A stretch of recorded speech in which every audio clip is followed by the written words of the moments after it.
Hi and welcome back to Venus Special with your special host, Mahesh Kulnani.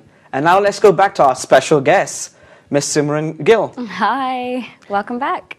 And I'm sorry to interrupt. What were you speaking about just before the break? Yeah, so just at the moment now where I am with my life, so when I finished investment banking, I went into volunteering. I'd been doing that throughout my university in Manchester. Okay. So I was working with the Citizens Advice Bureau, so I've been volunteering for about 3-4 years now. And then I had to leave there when I came back here, so I joined up with a Southall-based volunteering group.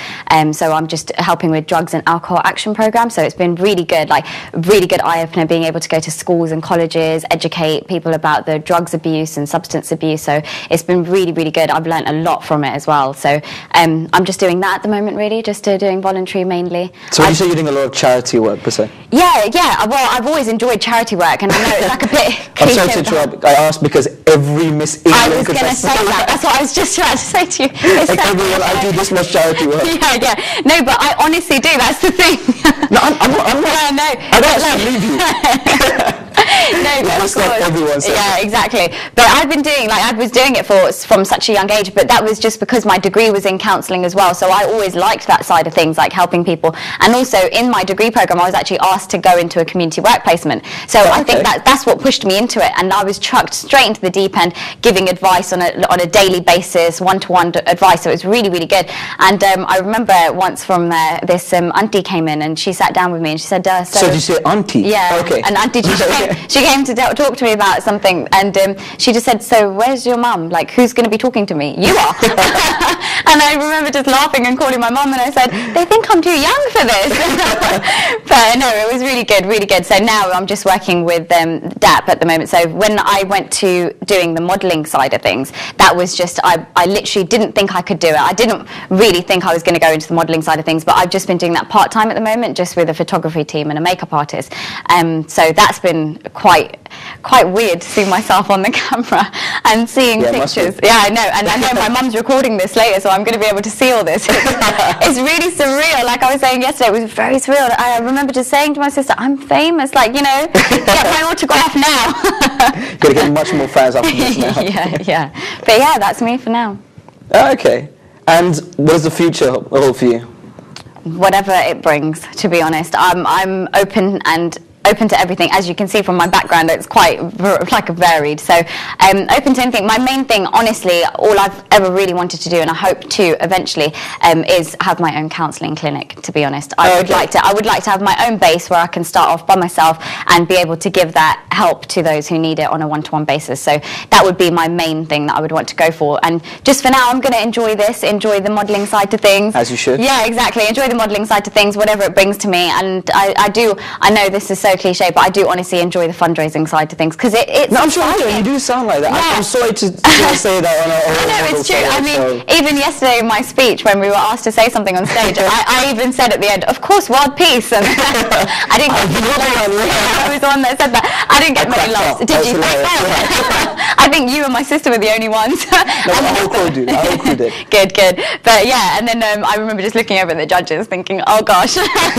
But it's true. It's so funny when everybody says it. But honestly, from a young age, I never thought I was going to be in Miss England or do anything, the sort of beauty pageants or anything. So the charity work that I have done and the community work that I have done is just because I've wanted to do it, not because I've wanted to gain anything from it, but just because the only thing I do gain from it is honestly helping other people, and just seeing that and knowing that I can do it as a profession. That's why I would like to do in the future. I'd be able to do that. That's so cool. Thank you. Like, I have a huge respect for that. Oh, thank you. But what happens if you actually win Miss England? Wow. Wow. There is that possibility. It is, I know. I honestly, a part of me does hope I do. I really do. Only because it is. Because I didn't think I could get this far. I mean, even when I was entering for the semi-finals, I didn't think I'd make it to the semi-finals. And I was in a clinic in Bombay at the moment, just doing Ayurvedic herbal stuff just to help me with my health problems. And I remember sitting there and I had this phone call, and it was from abroad, and I thought, it's going to cost me £1.10 a minute to pick up this phone call. Is it really worth it? And I remember it being a different number, and a part of me just thought, could it be the Miss England office? And I remember picking up the phone call and she says, congratulations, you've made it through to the semi-finals of Miss England. And I was in shock, and I actually was like, no, really, are you joking? Are you sure you haven't called the wrong number? But yeah, and then I made it. So if I do make it, the fact that I've made it this far is unbelievable. Even yesterday I was in complete shock. It didn't hit home until I heard my sister screeching in the corner at the top of her lungs. But yeah, and that for me, seeing her that happy and seeing the rest of my family that happy was unbelievable. So if I could, the fact that I've made it this far is good enough for me. So if I do make it to being Miss England, I would love to be Miss England, just so that I could represent the Asian community as well as being able to represent everything I'm about. And you go against Miss India as well. Yeah, oh gosh, that's going to be a tough one. That would be hilarious. Yeah. Oh gosh, and they're always so beautiful as well. That's going to be a tough one. Ah, but it's not like you're ugly or anything. Yeah, but, well, you know what the track record, Ashwarya Rai, if I could go up against her, there'd be no competition, she would have won it anyway. But just to be able to go into Miss World and be able to represent England and representing that we're a multicultural country would just be unbelievable.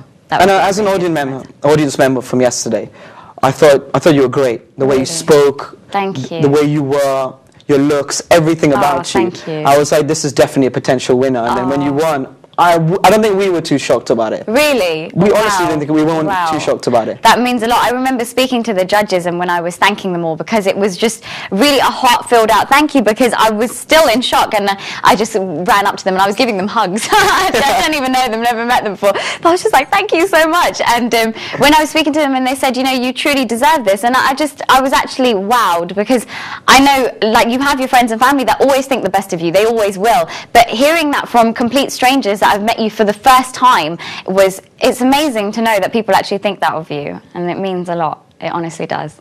Did you get any other reactions from audience members yesterday? Any of the, I don't know, photographers? Yeah, like I did have a few people speak to me, which was really nice, and saying well done. I got a lot of congratulations from just the audience members, which was really nice. I just remember hugging a lot of people I've never seen before in my life. Damn, you should have got in there. Yeah, we should have, when you had the chance. I'll remember not to do that next time. No, but it was really nice. Just loads of people, and the mothers and supporters of other contestants were coming up to me saying, "Congratulations, well done, well done." Oh, that's so sweet. Yeah, and I remember one contestant that stuck out to me. She was really sweet. Her name's Natasha, and she was in the changing rooms, and she said to me just before we were going on as the final 10, and she said, "You're definitely going to be the top 10." And wow. and I said, "That's so silly. Of course, we're all here together." "No, I can't be. You don't know that." And she said, "If you don't, I don't understand this competition, because you really deserve it." And it really meant something to me, and I said, I didn't know what to say, actually. I don't think I actually said anything back. So if she's watching, I'm really sorry. Was it